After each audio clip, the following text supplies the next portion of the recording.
Esse estudo se intitula como A Raiz Judaica da Fé em Yeshua, estudo de restauração. Esse estudo tem como principal foco a restauração, compreensão das Escrituras que foi adulterada ao longo dos séculos, obscurecida por tradições de Roma. Partimos do princípio de que a fé em Yeshua, Jesus, ela é por natureza enraizada no judaísmo bíblico.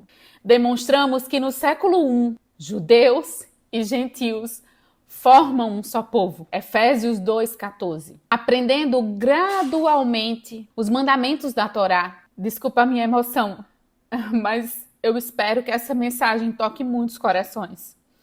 Inclusive líderes da igreja dos nossos dias. Inclusive, chamamos os líderes dos nossos dias para reavaliar a teologia herdada do sistema romano, que distorceu os ensinamentos dos emissários originais dos apóstolos do primeiro século.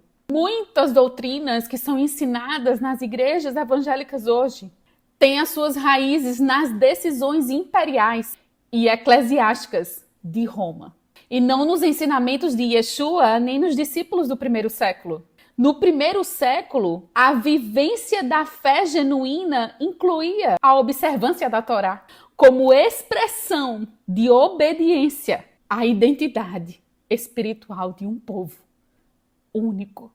Por favor, eu te peço paciência, fica nesse vídeo. Esse vídeo vai ser um pouco mais longo, mas é necessário. Na época que Yeshua estava aqui, existia um movimento chamado Movimento do Caminho, onde os discípulos de Yeshua permaneciam no templo. Atos 3, Atos 5 fala sobre isso. Termo como nazarenos também está em Atos 20. Vemos após Yeshua conversões gentílicas, como Cornélio em Atos no capítulo 10. Inclusive o relato daquela visão do lençol de Pedro não era relacionado às alimentações caché, segundo Levíticos 11. Mas sim relacionado que Pedro deveria aceitar o povo que o próprio Eterno aceitou por meio da fé em Yeshua. Estava falando de povos e não de alimentação. Os gentios naquela época eram considerados impuros, mas eles estavam sendo aceitos pela aliança por meio do sacrifício de Jesus. Existia algo acontecendo ali naquela época. Muitos judeus crentes achavam que só eles faziam parte da aliança. Mas Paulo combateu exatamente isso, dizendo que pela fé em Yeshua, tornava os gentios agora co-herdeiros da promessa. Efésios 3:6. Pedro também foi usado para abrir a porta aos gentios. Mais de 3.000 convertidos ali, incluindo judeus e prosélitos de todas as nações. Então, muitos judeus naquela época, eles também reconheciam que Jesus, Yeshua, era o Messias. A nova aliança, ou seja, a aliança que foi escrita nos corações, foi tirada das tábuas de pedra e colocada nas tábuas de carne, que são os nossos corações. Aqueles que creem agora têm as leis da aliança escritas dentro de nós. E isso inclui todos os povos que creem. Em Êxodo 12:49 fala sobre uma mesma Torá para o natural e para o estrangeiro. É exatamente o que aconteceu quando o véu do templo se rasgou, quando Yeshua ressuscitou. Agora todos os povos podem entrar na aliança por meio da fé nele. Isso não quer dizer que agora o véu se rasgou e tudo que o Eterno disse antes foi abolido. Isso quer dizer agora o véu se rasgou e nós, todos nós, podemos entrar na aliança. Inclusive, em Romanos, no capítulo 11, nós vemos o apóstolo Paulo ensinando sobre a oliveira brava, agora fazendo parte da oliveira natural. Ou seja, aqueles que não eram povo, passaram a ser povo. E quem alimenta essa raiz é o próprio Eterno, através de Yeshua. Nos tornamos uma só árvore. E para dar frutos, precisamos estar nele. Ele é a expressão exata da glória de Deus. Yeshua é o verbo que se fez carne e habitou entre nós. A Torá se tornou carne e habitou entre nós para nos mostrar como é viver isso por amor. E não por legalismo, que significa não por implementação do que os homens ditam para nós, mas por aquilo que o próprio Eterno já ditou para nós há muito tempo. Em Mateus, no capítulo 5, versículo 17, Yeshua falou: não penseis que eu vim abolir a Torá e os profetas. A nova aliança, a marca da nova aliança está descrita em Jeremias, no capítulo 31. Farei nova aliança com a casa de Israel. Porei a minha Torá no seu interior e a escreverei em seu coração. Essa é a nova aliança. Cumprir versus abolir. A palavra que Yeshua usou para cumprir ali significa confirmar, sustentar, trazer plenitude. Ele não anulou a Torá. Ele interpretou da forma correta, como o Eterno sempre quis que fosse. Ele demonstrou o seu sentido espiritual e prático de viver. Jeremias 31 se dirige à casa de Israel, relacionada às 10 tribos que foram dispersas pela terra, e a casa de Judá. Existem profecias que são profecias de restauração. Ezequiel, capítulo 37, fala sobre isso. Oséias, capítulo 1, versículo 10 e 11 também. Oséias, capítulo 2, versículo 23. Em Romanos 11, mostra que a igreja, ela não substituiu Israel, mas ela é enxertada na promessa. Líderes dos nossos dias, ouça!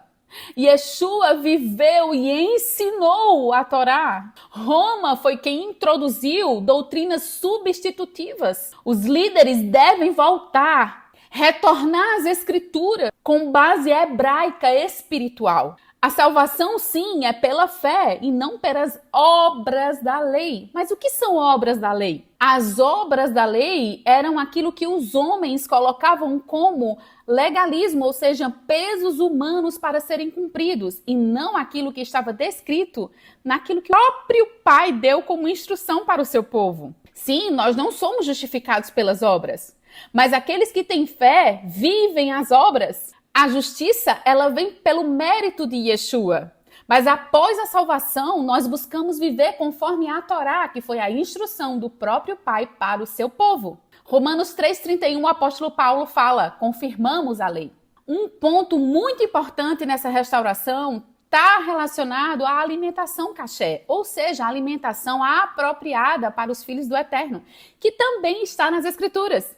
Lá em Levíticos, no capítulo 11, em Deuteronômio, no capítulo 14, mostra claramente o que é puro e o que é impuro para se comer. Não está falando de povo, está falando de alimentação agora. A igreja moderna ensina de forma errônea que tudo pode ser comido. Paulo, inclusive, ele não libera comer alimentos impuros conforme a Torá. Ele fala ali sobre carnes que eram sacrificadas a ídolos. E outro ponto que acontecia era que muitos povos que entravam na aliança, por medo, por não saber a procedência das carnes, preferiam se tornar vegetariano, ou seja, comer legumes, como está escrito lá em Romanos. Era isso que ele estava dizendo. Se um tem fé para comer legumes, então que coma. Se o outro tem fé para comer as carnes, que coma. Mas não era relacionado às carnes impróprias para o consumo, conforme está escrito nas Escrituras. Ele estava falando que muitos que achavam que não deveriam comer a carne que estava no açougue, por não saber a procedência da carne. Por exemplo, a Torá libera que nós venhamos a comer carne de boi, por exemplo. Aí aquela pessoa dizia: eu não vou comer essa carne desse boi porque eu não sei a procedência, mesmo comprando no açougue. E o apóstolo Paulo estava dizendo que não era necessário fazer isso. Nós poderíamos ter fé por meio de Yeshua e nos alimentar do que era apropriado. Tem um versículo que ele é chave em todo esse ensino. E está em Mateus, no capítulo 5, versículo 19. O próprio Jesus quem falou isso. Quem ensina contra os mandamentos será chamado menor no reino dos céus. Quem os vive e os ensina será chamado grande. Isso não está falando de salvação, isso está falando de recompensa no reino vindouro. Em Atos, no capítulo 15, nós vemos também uma chave. Muitas pessoas usam esse versículo para dizer que não precisamos fazer mais nada além do que isso. Em Atos, no capítulo 15, chamado Concílio de Jerusalém, ali não está falando sobre o que era necessário para os gentios viverem e ponto final. Estava falando do início, ou seja, aqueles que eram novos convertidos, que entravam na aliança, inicialmente, para começar, eles já teriam que se abster disso. Idolatria, do sangue, carne de estrangulamento e imoralidade sexual. Já começava com isso. Entrou na aliança, esses 4 aqui são os mandamentos iniciais para você já começar a entrar.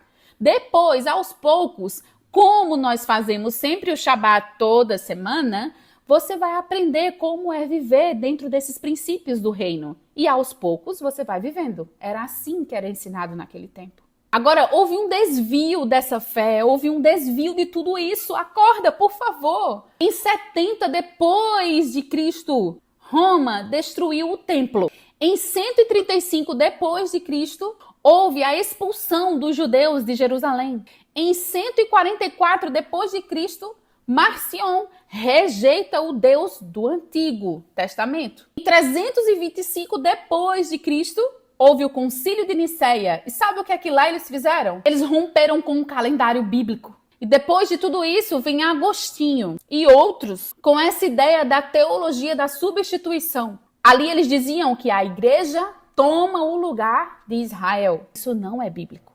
Vamos para uma conclusão aqui prática para as nossas vidas. A salvação é pela graça mediante a fé em Yeshua. A Torá é o estilo de vida do povo separado do Eterno, todos nós.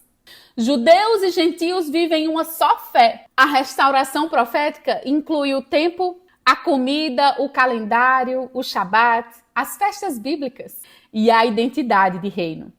Eu espero que essa mensagem tenha sido clara para você. As Escrituras, ela é uma só. Todo o complemento de Gênesis e Apocalipse serve para nós hoje, como instrução para os nossos dias, até que o Messias Yeshua retorne. E a partir daí, nós celebraremos todas as festas com ele pessoalmente. E agora nós celebramos com ele em espírito. E o Shabat, que é 1% daquilo que nós vivenciaremos com ele no Shabat eterno.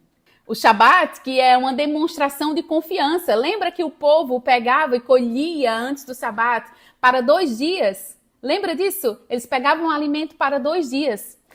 Assim também nós sabemos que, apesar de não trabalharmos nesse dia para ganhar dinheiro, o nosso Pai mandará mantimentos para nós. Nós precisamos crer, é um sentido de confiança no Pai. Além disso, o Shabat também é uma expressão de 1% do que vivenciaremos com ele no descanso eterno.